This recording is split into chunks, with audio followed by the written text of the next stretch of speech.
ہمارے ساتھ موجود ہیں ڈاکٹر عمیر وہاب، آپ ڈپٹی ڈائریکٹر ہیں VBD، جی ہاں، ویکٹر بارن ڈیزیز، جو فضا میں مچھر اور دیگر کیڑے مکوڑے جن کی وجہ سے ہمارے ان سیلاب متاثرین کو پریشانیاں لاحق ہیں، ان کے تدارک کیسے ہونے چاہیے، ڈاکٹر عمیر وہاب صاحب سے اس سطح پر گفتگو ہوگی. اور اسی طرح سے ہمیں ڈائریکٹر جنرل ہیلتھ سروسز سے ڈاکٹر ساجدہ ڈاہری صاحبہ بھی جوائن کر چکی ہیں. آپ کا تعلق دادو سے ہے، اور خاص طور پر میں یہ بتانا چاہوں گا کہ خیر پور ناتھن شاہ، پھر قاضی محلہ، اب اگر اپنی تصور کی آنکھ سے دیکھیں تو دور دور تک خیر پور ناتھن شاہ پورا کا پورا ڈوبا ہوا ہے. اور وہاں پر نہ فقط ہمارے سیلاب متاثرین شدید پریشانیوں میں ہیں، مگر ان کو کئی امراض سے بھی لاحق ہونا ہی ہونا ہے. ڈاکٹر عمیر وہاب، عمیر آپ بتائیں کہ آپ کا ادارہ جس سے آپ بلانگ کرتے ہیں اور آپ کا اس کا ایک حصہ ہیں، تو آپ کے ذمہ کیا کیا کام ہے جو آپ کر رہے ہیں؟ السلام علیکم. پہلے تو بہت بہت شکریہ ریڈیو پاکستان کا جنہوں نے مجھے مدعو کیا. مجھے سب سے پہلے بتاتے ہوئے خوشی ہو رہی ہے کہ ہم لوگ جو ہیلتھ ڈپارٹمنٹ ہے وہ باقاعدہ 25 مئی سے لے کے پہلے سے ہی پیش بندی کر رہا تھا کہ کس طرح سے سیلاب کا بچاؤ اور کس طرح سے اس میں ہونے والی بیماریاں، کس طرح لوگوں کو اس امراض سے بچایا جائے. ہماری طرف سے لاتعداد ڈائریکشنز ہماری طرف سے THO صاحبان ہر ضلع کے اندر ہم نے دی اور اپنے خط و کتابت جاری رکھی. اس کے علاوہ ہم نے ایک کنٹینجنسی پلان بھی بنایا اس کے اوپر، جس کے اندر اس پلان کے اندر ہم نے پہلے ہی بتا دیا تھا کہ ایمبولینسز اور ہر وقت میڈیکل سٹاف ایمرجنسیز ڈیوٹیز لگیں گی، اور اس کے اندر تمام چھٹیاں منسوخ کی جائیں گی، تمام ہاٹ سٹاف وہاں موجود رہے گا ہسپتالوں کے اندر. یہ سب چیزیں ہم کیونکہ ایکسپیکٹ کر رہے تھے کہ مانسون کا اسپیل ہوگا، اور اس کے اندر جیسے کہ آپ کو پتہ ہے بارش کے سیزن کے بعد جہاں جگہ جگہ پانی کھڑا ہوتا ہے تو اس کے اندر مچھروں کی افزائش ہوتی ہے، اور مچھروں سے مراد یہی ہے کہ ملیریا اور ڈینگی کے کیسز بڑھتے ہیں. تو ہیلتھ ڈپارٹمنٹ بہت اویئر ہے اور بہت کام کر رہا ہے. دوائیاں اور اسپرے اور فیومیگیشن جیسی جو انٹرونشنز ہیں وہ ہماری طرف سے جاری و ساری ہیں، اور روز وہ رپورٹ جو ہے ہماری ماشاءاللہ سے جاتی ہے اور ہم لوگ اس پہ عمل کرتے ہیں، اور DHO صاحبان اس کے اوپر تندہی سے کام کر رہے ہیں. اچھا عمر ڈاکٹر، اب صورتحال یہ ہے کہ کن کن اضلاع اور کن کن تعلقہ یا تحصیلوں تک آپ کا جو مشاہدہ ہے کہ آپ کی ٹیمیں کہاں کہاں تک پہنچی ہیں؟ پورے سندھ میں ہی ہمارا یہ کام ہو رہا ہے، اور ہمارے جیسے کہ آپ کو پتہ ہوگا کہ ہمارے 23 اضلاع جو ہیں وہ ڈکلیئر کر دیے گئے ہیں کہ وہ آفت زدہ ہیں. تو جو صرف کراچی کے 7 اضلاع ہیں ان کو چھوڑ کے پورا سندھ ہی اس وقت آفت زدہ قرار دے دیا گیا ہے. تو جیسے ہی ہر تعلقہ ہر UC لیول کے اوپر جہاں جہاں ہماری ہیلتھ فیسلٹیز ہیں ان کو ایک طرح سے فکس سائٹ قرار دے دیا گیا ہے، اور وہاں موبائل ٹیمیں بھی اپنا کام کر رہی ہیں. جی میں سمجھتا ہوں کہ ہم ڈاکٹر ساجدہ ڈاہری کی طرف بھی چلیں گے.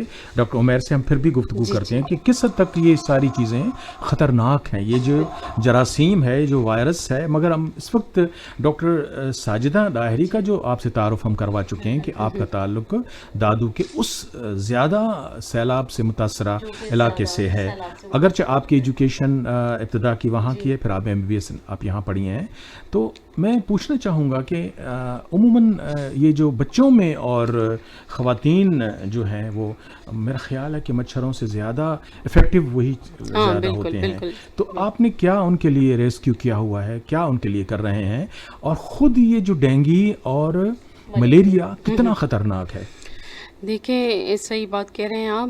ڈینگی اور ملیریا کو ہماری پاپولیشن میں جو ہے اکثر لوگ لائٹ ہی لیتے ہیں بس.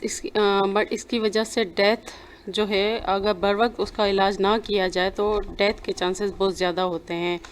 تو میں یہ کہنا چاہوں گی کہ ملیریا اینڈ ڈینگی جو ہے وہ دونوں ہی خطرناک بیماریاں ہیں. اس کے لیے پریونشن لازمی ہے، اور پریونشن کے لیے بھی کچھ اسٹریٹجیز ہیں جس میں پرسنل پروٹیکشن ہوتا ہے، اس کے علاوہ جو ہے پھر انوائرمنٹل پروٹیکشن ہوتا ہے. اب پرسنل پروٹیکشن میں تو ہم یہ ایڈوائز کرتے ہیں کہ اپنی ڈریسنگ اس طرح سے رکھیں کہ پورا کورڈ بندہ ہو. اس کے علاوہ اپنی سراؤنڈنگ میں آپ ریپیلنٹس وغیرہ یوز کر سکتے ہیں. اسکن پہ بھی ایون ماسکیٹو ریپیلنٹس یوز کر سکتے ہیں. اس کے علاوہ اپنے گھروں کی جو کھڑکیاں اور دروازے ہیں اس میں آپ لوگ جالیاں یوز کر سکتے ہیں تاکہ مچھر وغیرہ اندر داخل نہ ہو سکے. اس کے علاوہ یہ ہے کہ باہر جو ہے صاف ستھرائی ہونی چاہیے. بٹ آج کل اگر ہم دیکھیں تو فلڈ ہے, فلڈ میں تو انوائرمنٹل مینجمنٹ بہت ہی ٹف ہے. تو اس میں یہ ہے کہ موسٹلی جو فیمیلس ایون میلس بھی اور بچے بھی اگر مچھردانی کا استعمال کریں تو وہ 90 to 99% وہ ملیریا سے سیف ہو سکتے ہیں. اچھا, یہ جو ڈاکٹر ساجدہ, یہ ڈینگی جو ہے وہ پھیلتی ہوئی چیز ہے کہ ایک سے دوسرے میں لگے گی, اس طرح کی؟ ایگزیکٹلی. تو ڈینگی کیسے بچا جا سکتا ہے اس سے؟ ڈینگی اور ملیریا کی پریونشن سیم ہی ہے کہ وہی پرسنل پروٹیکشن ان لوگوں کو کرنی ہے, لانگ سلیوز پہنے ہیں اور اپنے گھر کی دروازے اور کھڑکیوں پہ جالیاں وغیرہ لگانی ہے. آلموسٹ دونوں کی پریونشن سیم ہی ہے. ڈاکٹر صاحب میں آپ سے یہ سوال پوچھنا چاہ رہی تھی, جس طرح ابھی سیلابی صورتحال ہے اور لوگوں نے وہاں پر کیمپس لگائے ہوئے, ظاہر ہے وہاں پر پانی بھی جو ہے وہ کھڑا ہوا ہے, تو وہاں کے لوگ کیسے بچ سکتے ہیں ڈینگی اور ملیریا سے؟ جی ایگزیکٹلی, میں وہی کہنا چاہوں گی کہ وہاں پہ جو ہے اسپیشلی اگر وہ ریپیلنٹس یوز کرے, ڈسک اور ڈاؤن کے ٹائم میں جو ہے گھر سے بالکل باہر نہ نکلے, کیونکہ اس ٹائم بہت زیادہ مچھر بائٹ کرنے کا ٹائم ہی وہی ہوتا ہے, ڈسک اینڈ ڈاؤن. اس کے علاوہ ایلالائن یوز کرے, اور یہ ہے کہ اگر ان کیس اگر وہ سسپیکٹ کر رہا ہے کہ اسے ملیریا ہو گیا ہے تو ہمارے کیمپس وہاں پہ اسٹیبلش ہو گئے ہیں, ادھر جا کے مفت میں اپنا ٹیسٹ بھی کروا سکتے ہیں اور مفت میں وہاں پہ اپنا علاج بھی لے سکتے ہیں. ڈاکٹر ساجدہ, میں تمام جو ہمارے سننے والے جہاں وہ کیمپ میں پہنچ چکے ہیں, تو یہ ضروری بھی ہے کہ ان کو ریڈیو ٹرانزسٹر بھی پرووائڈ ہے وہاں پر, ورنہ وہ اپنے موبائل پر بھی اگر نیٹ وہاں پر اویلیبل ہے تو وہ سن سکتے ہیں.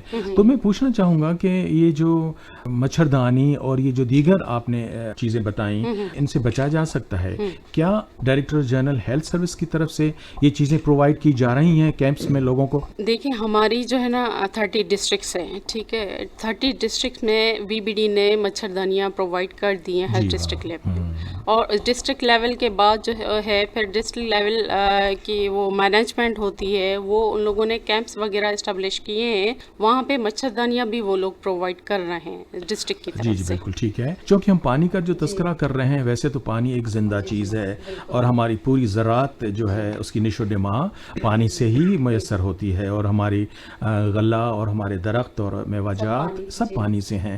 مگر آپ اگر ایک نظر گھومتے آئیں اور آپ پوری سندھ کو ایک نظر دیکھتے آئیں کہ دریائے سندھ کے وہ کچے کے علاقے اور وہ جہاں پر ہم جس کو سندھی میں ہم لیکس یا ڈنڈوں یا ہماری جو ندیاں ہیں ان کے آس پاس, چونکہ بہاؤ کی جو صورتحال اور پانی کی جو صورتحال ہے, تو زمین آپ کو ہر جگہ پانی پانی, اور گھر تو گم ہو گئے ہیں مگر کھیت بھی گم ہو گئے ہیں.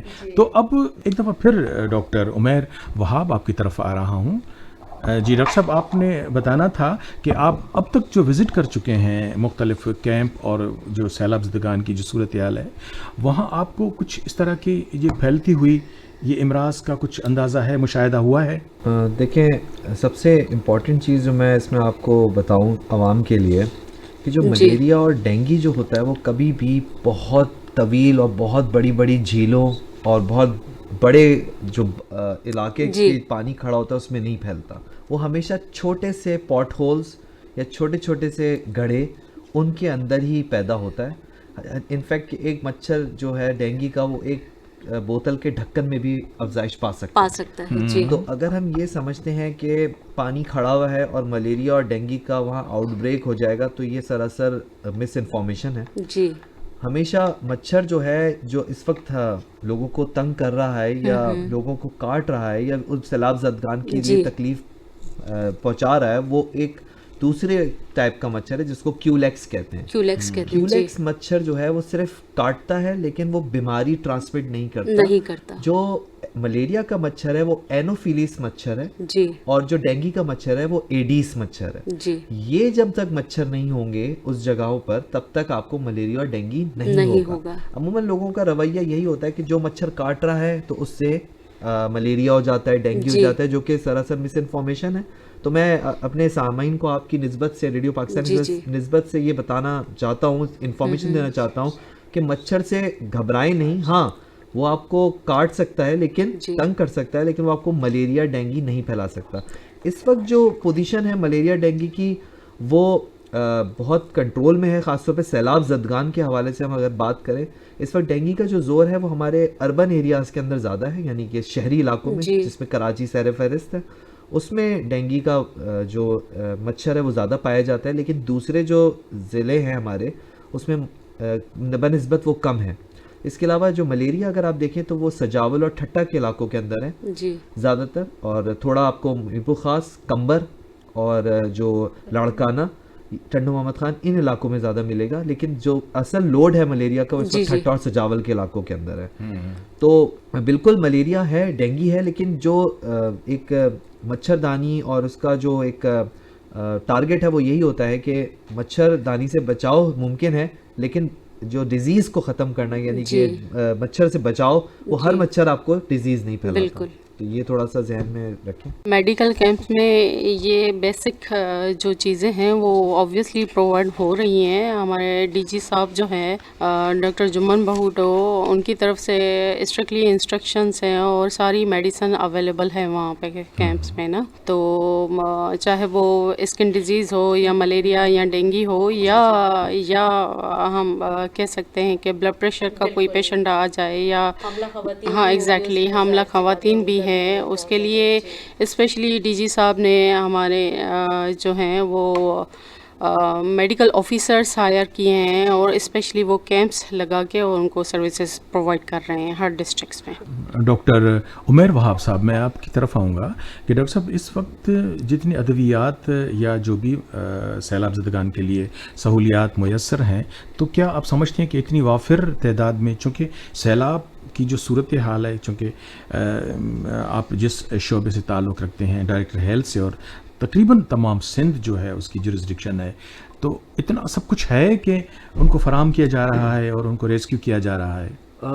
آپ کا بہت ہی بنیادی اور بہت ہی امپورٹنٹ سوال ہے یہ. لوگ عموماً یہی ایک سوچ ہے لوگوں کے ذہنوں میں کہ ہیلتھ ڈپارٹمنٹ جو ہے وہ اس قدرتی آفات سے نپٹنے کی بخوبی صلاحیت رکھتا ہے، لیکن ایسا ہے نہیں، کیونکہ ہم جو دوائیاں ہر سال جو ڈی ایچ اوز کو پرووائڈ کرتے ہیں، ڈی ایچ اوز یا ہسپتال جو وہ خریدتے ہیں، وہ ایک مریضوں کی تعداد کے حساب سے ایک ایکسپیکٹڈ ہوتی ہے کہ اتنے مریض بیمار ہوں گے اور ان کی یہ دوائیں ہیں. لیکن جب ایک نیچرل کیلمٹی آتی ہے، یعنی کہ کوئی حادثہ رونما ہوتا ہے، تو اس کے حوالے سے یہ تو اللہ کو معلوم ہوتا ہے، تو اس کے حوالے سے ہماری تیاری اتنی اچھی نہیں تھی اور ہمارے پاس دوائیوں کی اس وقت بہت زیادہ فقدان ہے. اسی حوالے سے ہمارے حکومت سندھ نے این جی اوز کو اور گورنمنٹ آف پاکستان نے این جی اوز کو 7 این جی اوز کو اجازت بھی دی ہے کہ وہ آ کے مدد کریں ہماری، اور وہ ہمیں دوائیاں سپلائی بھی کر رہے ہیں. اسی طرح WHO نے ہمیں اس وقت بہت کثیر تعداد میں دوائیاں سپلائی کی ہیں جو ہم کیمپس کے اندر ان کو آج سے وہ سپلائی ہونا شروع ہو چکی ہیں. ماشاءاللہ. بہت خوش آئندہ بات ڈاکٹر عمیر وہاب آپ نے بتائی کہ اگرچہ ظاہر ہے کہ ڈیزاسٹر سے پہلے جو صورتحال ہے کہ اس کے لیے محدود ادویات جو ہیں وہ ہوتی تھیں، مگر اب چونکہ ایک اچانک ایک ناگہانی برسات کی وجہ سے جتنا نقصان ہوا ہے اور جس حد تک ادویات کی ضرورت ہے، اس کمی کو پورا کرنے کے لیے government of Pakistan, government of Sindh نے اپنے پورے ایفرٹس جیسا کہ آپ نے بتایا کہ لیے ہیں، اور شکر الحمدللہ کہ اب کسی بھی قسم کی کسی بھی کمی کا ہمیں رونا ہے، اور ہمیں اتنا کچھ میسر ہے. خاص طور پر یہ جو ہمارے ڈینگی اور ملیریا سے جو بچاؤ کے لینے ہیں، ایفرٹس لینے ہیں، اس سلسلے میں. سامعین، اس کے ساتھ ہی طاہرہ خان اور نصیر مرزا آپ سے چاہیں گے اجازت. اللہ حافظ.